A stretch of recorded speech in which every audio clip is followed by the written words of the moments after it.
Hello and welcome to Gardening at 58 North. So in this video I'm going to give you a quick update on my Amaryllis and how they're doing. So it's currently the middle of February and they are just starting to put on some nice new strong growth.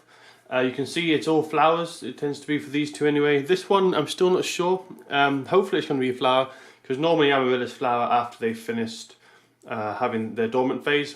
So what I'm going to do to begin with is I'm going to remove any of these dead leaves that are still attached to the plant.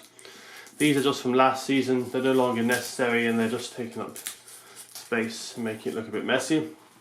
So remove all the dead leaves. I'll also take off anything that's loose, any brown material that's loose on the bulb. Now, I don't want to pull it off if it's well attached because that will damage the bulb and it does form a bit of protection. I don't want to strip the bulbs down until they're green completely. But anything loose that's kind of lying around, you know, bugs can hide in it, like aphids and things, make it hard to treat for bugs. But also, if it gets too much, it can start to really look quite ugly and tatty.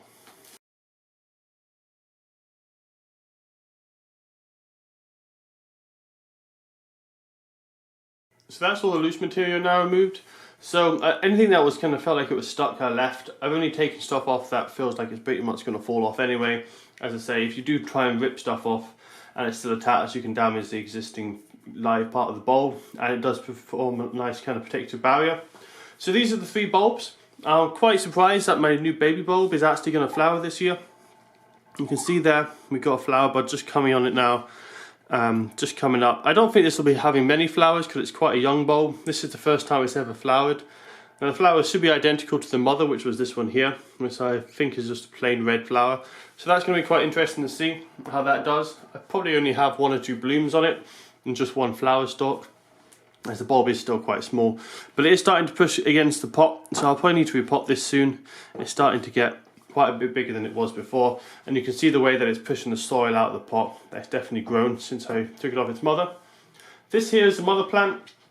Now it did suffer some infection when I took this off because there was breakage from where this was pulled away, and half the bulb was lost, but that's completely grown back now, and you can see I'm actually struggling to tell where it was that what had happened. It's probably on this side is a bit smaller, but it's not that obvious. But it did put on a good bit of growth over the summer. It's a decent sized bulb, so we might get 2 flower spikes from this. We'll just have to wait and see.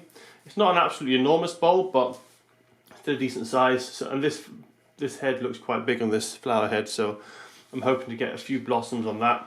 So that's looking quite good. And then this one here, we had problems last year, didn't have any flowers on it. This bulb I think is actually a lot larger, but it's kind of hidden underground, so you can't really see the true size of it. But I think it's a fair bit bigger than this bulb. It didn't flower last year. The year before that it only had 1 flower as well. Didn't have double flowers, but this nearly always has 2 flower spikes.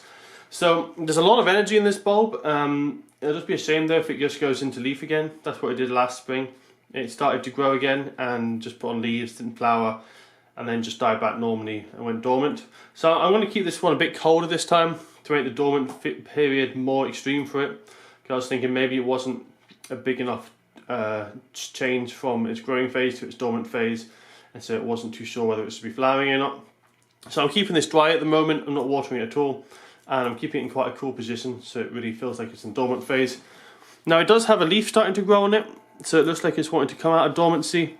But unfortunately when I look down into the centre here, there's absolutely no sign of any flower buds, and it's just that one weak leaf that's trying to come up. So I'm not sure if this will flower this year. It should do, as Amaryllis is nearly always flower when they've come out of a dormant period. But for some reason this bulb has always been a bit stubborn to go into flowering. So what I'll do now is I'll keep this one, it's still in the cool place. These two I'm going to try and set up a time lapse so you can see them growing, and hopefully we'll get some nice footage of the flowers opening as they come up in time lapse. This one, as I said, shouldn't have too many flowers, but this one should have hopefully quite a lot. And I'll introduce this bulb along if it does come into flower. So that's all for this video, and I'll probably give you guys an update in a few weeks time, maybe a month, when these are actually in flower.